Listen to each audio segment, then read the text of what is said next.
नमस्कार, मैं हूं संतोष पाठक और आप लोग देखना शुरू कर चुके हैं संतोष पाठक ऑफिशियल यूट्यूब प्लेटफॉर्म। इस देश की बहादुर सेना के मुखिया ने, इस देश के थल सेना अध्यक्ष ने, इस देश के आर्मी चीफ ने सिर्फ 1.5 घंटे से कुछ ज्यादा के वीडियो यानी 1 घंटे 33 मिनट 29 सेकंड के वीडियो में यानी 93 मिनट के वीडियो में इस देश की सरकार की, इस देश की सरकार के मुखिया की, प्रधानमंत्री नरेंद्र मोदी की पूरी पोल खोल कर रखती है। भारत एक लोकतांत्रिक देश है। भारत की सेना एक अनुशासित सेना है जो हमेशा लोकतांत्रिक तरीके से जनता द्वारा निर्वाचित सरकार की बात मानती है और इसलिए भारत में लोकतंत्र, प्रधानमंत्री, राष्ट्रपति सर्वोपरि है। तो जितने सभ्य भाषा में देश के आर्मी चीफ साहब यानी जनरल उपेंद्र द्विवेदी साहब अपनी बात कह सकते थे, उतनी ही सधे हुए शब्दों के साथ आर्मी चीफ ने अपनी बात इस देश की जनता के सामने रख दी है। अपनी बात इस देश की जनता को उन्होंने बता दिया है। भारत की बहादुर सेना किस तरह के खतरे का सामना कर रही है, भारत की बहादुर सेना किस तरह की चुनौतियों का सामना कर रही है, ये बात उन्होंने इस देश की जनता के सामने रख दिया है। अब मतलब और मायने निकालना हमारा काम है, आपका काम है। तो एक बड़ी स्टोरी लेकर मैं आपके सामने आया हूं।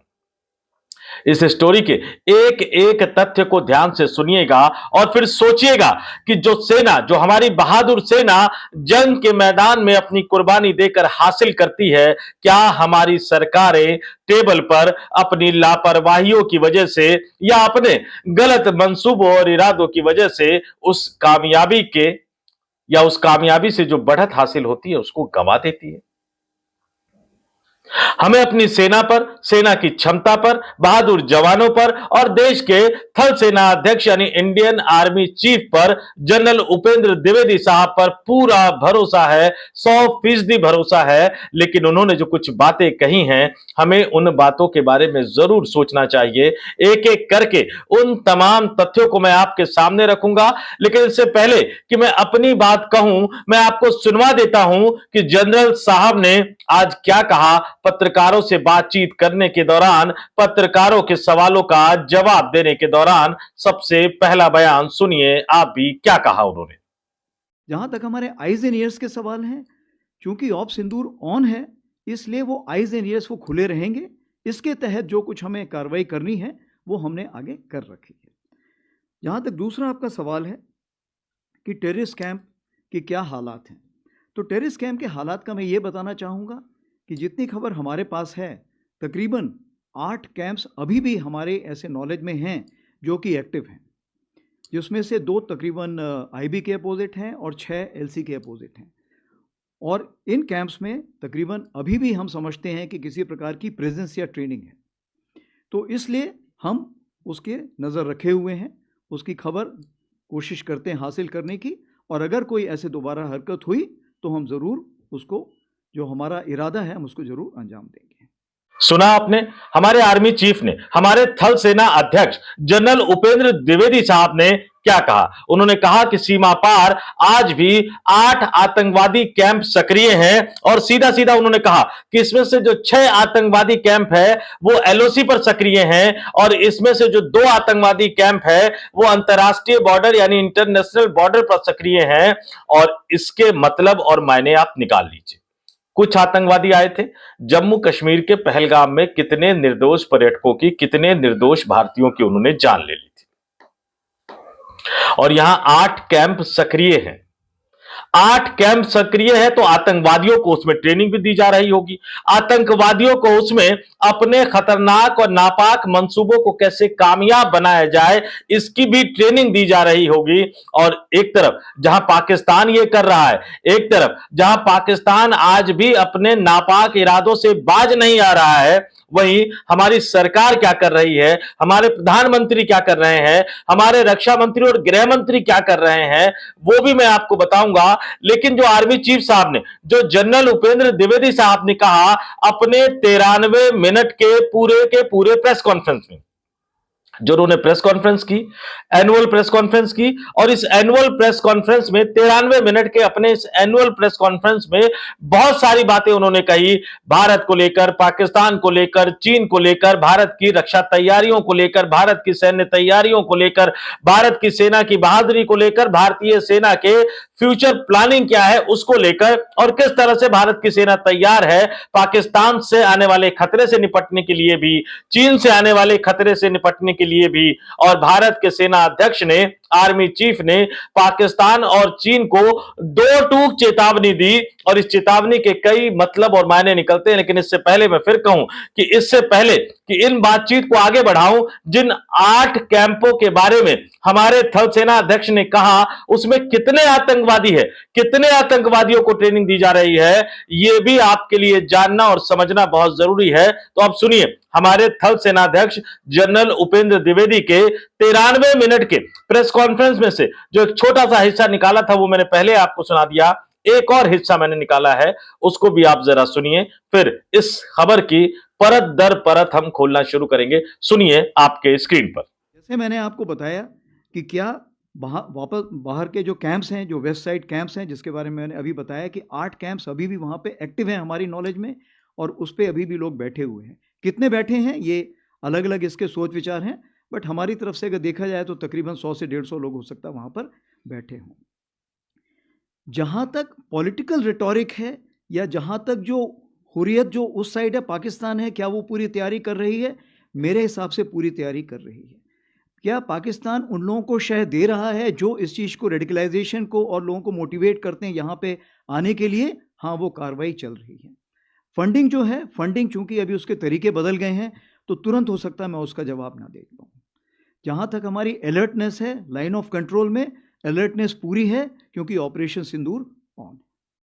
हमारे थल सेनाध्यक्ष जनरल उपेंद्र द्विवेदी ने साफ साफ ये बता दिया कि सीमा पार 8 आतंकवादी कैंप सक्रिय है, जिसमें 100 से लेकर 150 तक आतंकवादी हो सकते हैं, यानी 150 के लगभग आतंकवादी वहां है, जिन्हें उनके नापाक मंसूबों को पूरा करने के लिए ट्रेनिंग दी जा रही है। और इसको पाकिस्तान की शह है, पाकिस्तान हर तरीके से मदद दे रहा है, पाकिस्तान हर तरीके से इन आतंकवादियों को तैयार कर रहा है, पाकिस्तान से हमें कोई गिला शिकवा नहीं है। और हमारे थल सेना अध्यक्ष ने जैसे कहा कि वो जब भी अपने नापाक इरादों को पूरा करने के लिए आगे बढ़ेंगे तो हमारे देश की बहादुर सेना उन्हें मुंहतोड़ जवाब देगी। लेकिन जैसा कहा जाता है ना कि सेना को या सुरक्षा बलों को 100 में से 99 बार कामयाब होना पड़ता है, और आतंकवादी अगर एक बार भी कामयाब हो जाए तो फिर वो होता है जो पुलवामा में हुआ, जो उड़ी में हुआ, जो जम्मू कश्मीर के पहलगाम में हुआ, जो दिल्ली में लाल किले के पास हुआ।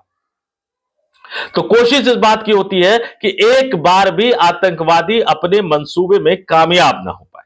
तो एक तरफ सेना लड़ रही है, एक तरफ सेना जूझ रही है, और यह बात लगातार हमारी सेना के लगातार अधिकारी ये बात कहते रहे हैं कि पिछली बार जब पाकिस्तान के साथ एक छोटी सी लड़ाई हुई थी सबक सिखाने के लिए, उस सबक सिखाने के अभियान में पाकिस्तान के साथ खड़ा कौन था? पाकिस्तान को हर तरीके से साथ कौन दे रहा था?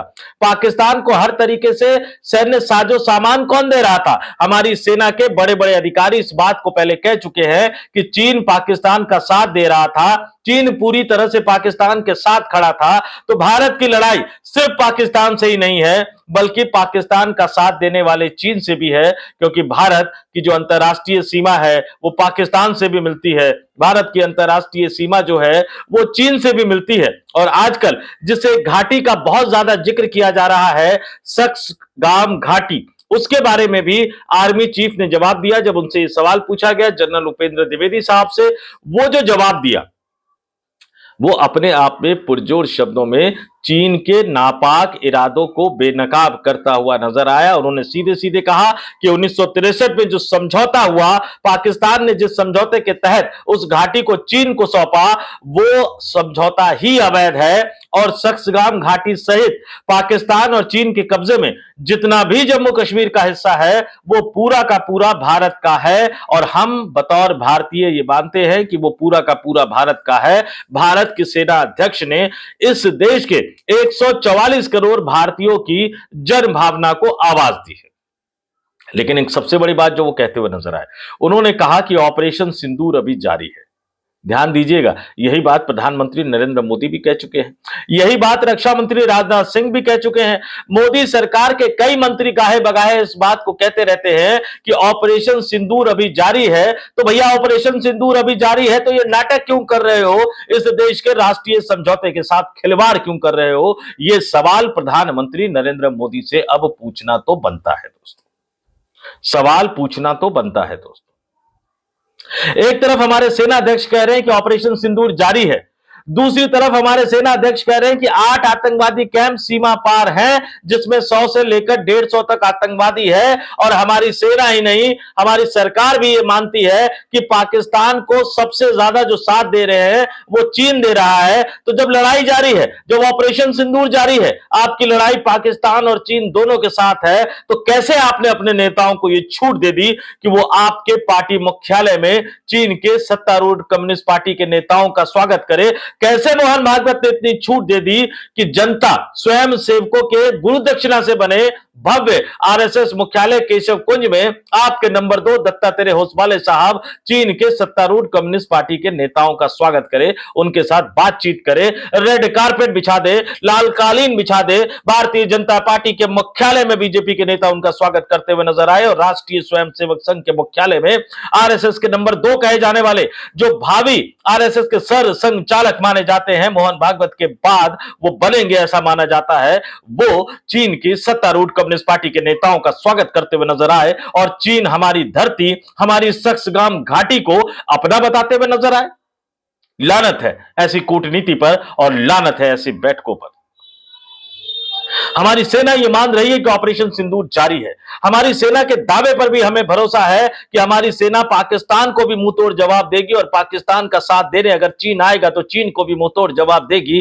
पाकिस्तान का साथ देने अगर तुर्की आएगा तो तुर्की को भी मुंहतोड़ जवाब देगी। पाकिस्तान का साथ देने जो भी दुनिया का देश आएगा, हमारी बहादुर सेना उसको मुंहतोड़ जवाब देगी। लेकिन हमारी सेना तैयारियां कर रही है, हमारी सेना जान जोखिम में डालकर सीमा पर इस देश की सुरक्षा के लिए डटी हुई है। और जो हमारी जमीन पर कब्जा करना चाहते हैं, जो हमारे दुश्मन की मदद कर रहे हैं, जो हर तरफ लगातार बार बार भारत के हितों को नुकसान पहुंचा रहे हैं, पाकिस्तान का जमीन पर भी साथ देते हैं, सैन्य साजो सामान से भी साथ देते हैं, संयुक्त राष्ट्र में भी पाकिस्तान का साथ देते हैं, हर तरीके से पाकिस्तान के साथ खड़े नजर आते हैं। और उनकी सत्तारूढ़ पार्टी के जो नेता हैं, उनके मंत्री हैं, उनका स्वागत हमारे देश के सत्तारूढ़ पार्टी के नेता करते हुए नजर आए, भारतीय जनता पार्टी के नेता करते हुए नजर आए भाजपा के मुख्यालय में, और राष्ट्रीय स्वयंसेवक संघ के नेता करते आए आरएसएस के मुख्यालय में। तो मैं कहूंगा कि 93 मिनट की इस प्रेस कॉन्फ्रेंस में, एनुअल प्रेस कॉन्फ्रेंस में, सालाना प्रेस कॉन्फ्रेंस में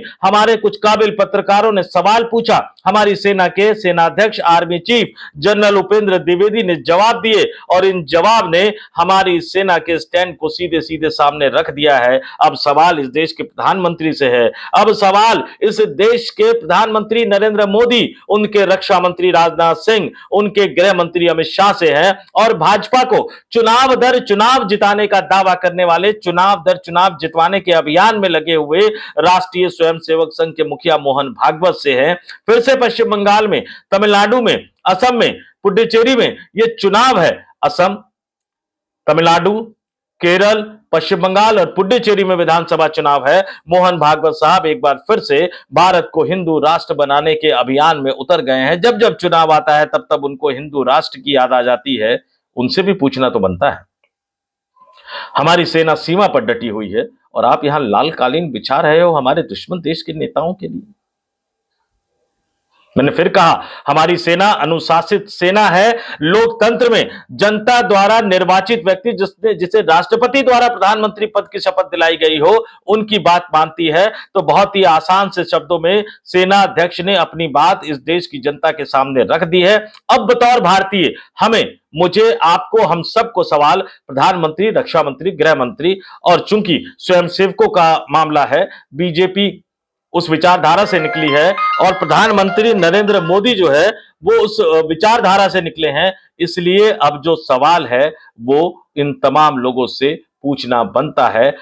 मोदी की भी जिम्मेदारी है और भागवत की भी जिम्मेदारी है। अपने तमाम दर्शकों से कहूंगा कि मुझे कमेंट करके जरूर बताएं इस वीडियो पर आपकी क्या राय है, हमारे सेनाध्यक्ष ने जो कहा उस पर आपकी क्या राय है और जिम्मेदारी किसकी बनती है, जवाब आएगा या नहीं आएगा।